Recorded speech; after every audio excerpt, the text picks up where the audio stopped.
When rehabilitating an orchid, the first thing I do is cut off the old bloom shoot. I cut it back to about an inch or so. Leave a little bit of the stem there, you can see where it used to be attached. Go ahead and cut that off, get rid of it. The second thing that I do is take the bamboo stake that was in it, pull it out, and then I go ahead and cut the bottom couple inches off of it. I reuse these stakes for other plants because they're still useful, but I do not reuse them for other orchids. The very next thing that I do with these orchids that have been purchased from grocery stores and department stores is get rid of this plastic cup. These things are evil. They promote tons of rot. They have very little drainage. And that is the very first thing I do. So I'm going to go ahead and cut that off. And then we'll start pulling all of that sphagnum moss out of there. And I'll probably trim a few of these roots. We can see there's a few rotted ones in there. For the most part, I'll leave them. Even these ones that look bad, they might kind of heal themselves and do okay. So we'll leave those. Just those flattened, rotten brown ones we'll take out. Alright, so we're going to start cutting off this awful plastic cup as I was describing before. Let's find a spot here that doesn't have any roots. I don't even try and save these or anything, I just get rid of them. Alright, now we have this all exposed. So the next thing I'm going to do is start just pulling all of this moss out of here. It might still be okay, but I don't like how tightly they pack it in here. I feel like it doesn't give enough breathing room, so to speak. So I want to open that all up. I want really good drainage. I'd rather have really good drainage and have to water more often than have to worry constantly on whether I'm overwatering. Because when you overwater and it's packed in this tightly, you have a good chance of rot. If you overwater and you have really good drainage, it probably will evaporate and be okay. Now we can see some rotten roots here. I'll be taking those out. I won't get too rambunctious with clipping roots. If they look sick, I'll leave them. It's only if I can confirm they're dead. And of course, orchid roots are very deceptive. Sometimes they look dead, like this one here. It does not look very good. It's still totally alive. It could absolutely send out a little offshoot from it, and continue to contribute to the health of the plant. This orchid was given to me by a friend who obtained it from a friend who works at a bank. And I often get these kinds of orchids where,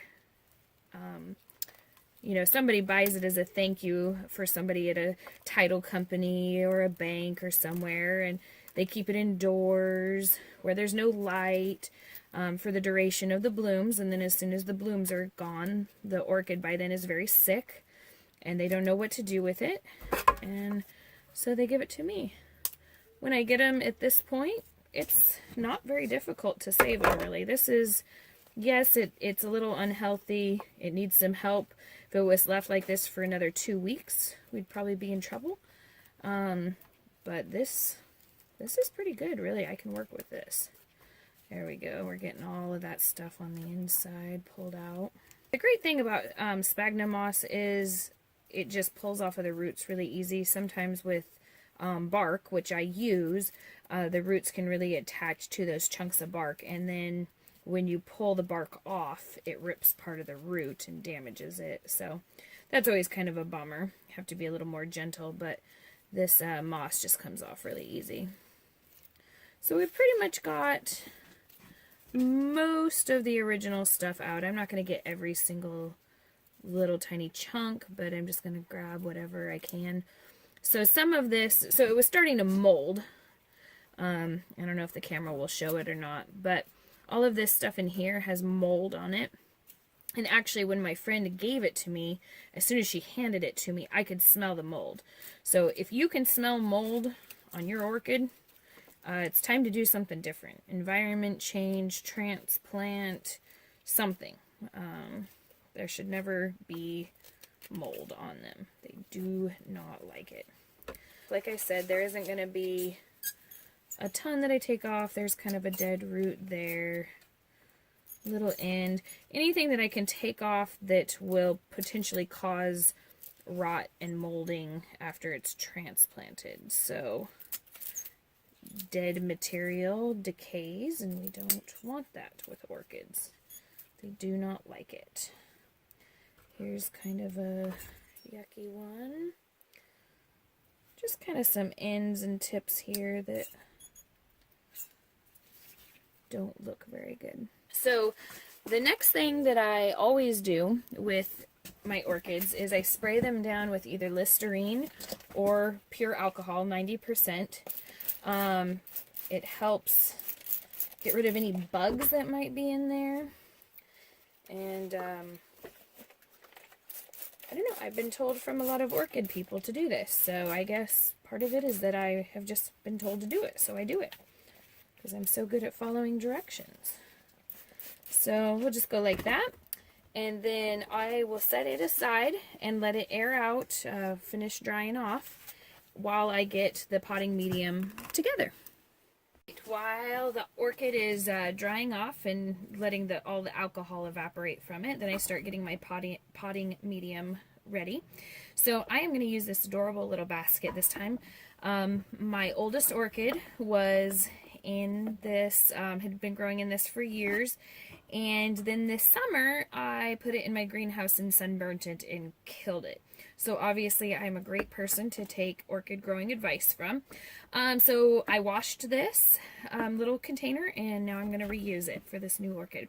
So I basically kind of eyeball how much I'm going to need. I've already rinsed this bark off. I put it in this little mesh container. I ran some water over it to get all the fines out of it, because that can start, those little tiny particles are kind of like dirt, and you don't want dirt in with your orchid. Next thing I'll do is, oh, and this is medium fir bark. Wear gloves while you do this because there's lots of slivers. The other thing I'm going to use is sphagnum moss. So I'm just going to kind of eyeball this because we're going to dump it all back out. So that should more or less, with the roots of the orchid and everything, fill up this container. So now I'm going to dump it all out. Then I always add some perlite to it. Just throw some in there. Some people are really particular about your potting mediums, and you can only use this and you can only use that. I just throw a bunch of stuff together. So this is egg oyster shell.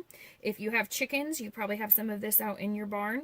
It was cheaper to buy a giant 25-pound bag of it than it was a little bag of it for my 3 chickens at the time. So I have a lifetime supply of this. I found some of my orchids were calcium deficient. So I've started just throwing this into the potting medium, and my cattleyas seem to approve of that. Take a spoon, my favorite gardening tool. Just kind of mix everything together.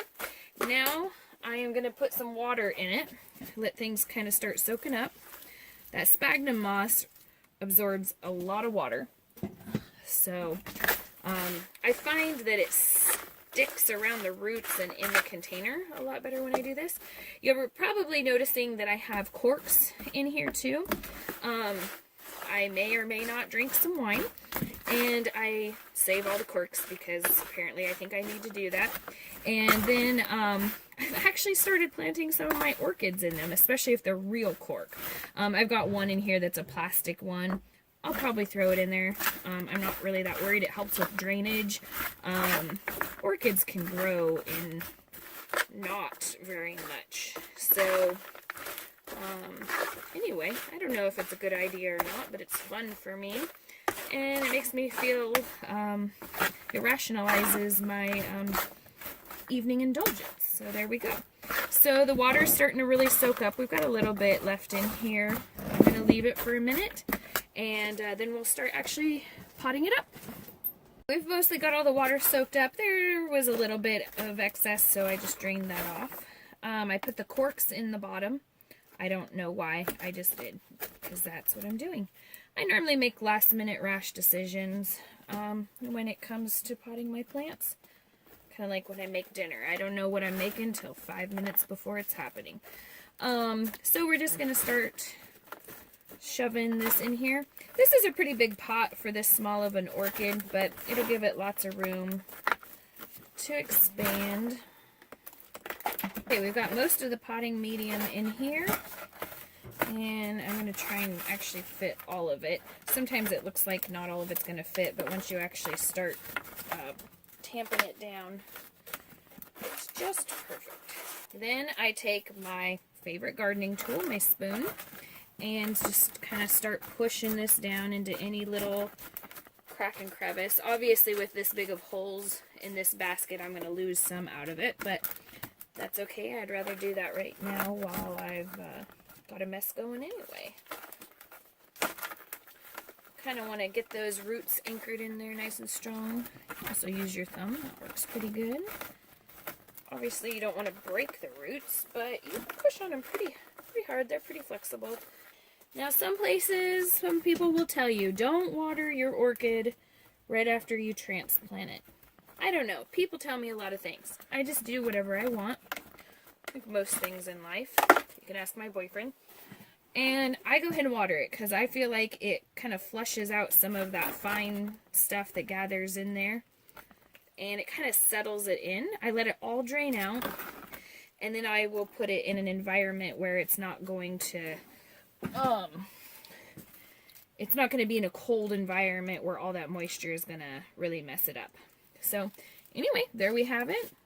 It's a little messy, but that's okay. And if it had a bloom spike, I'd go ahead and take a brand new bamboo stake, and I would stick it in there and anchor it. But this one was all done blooming. So, there we go. And I probably will attach little hangers to this and hang it up in my skylight is what I'm thinking. So, anyway, I will update a picture someday in the future if this actually works out, and thanks for watching.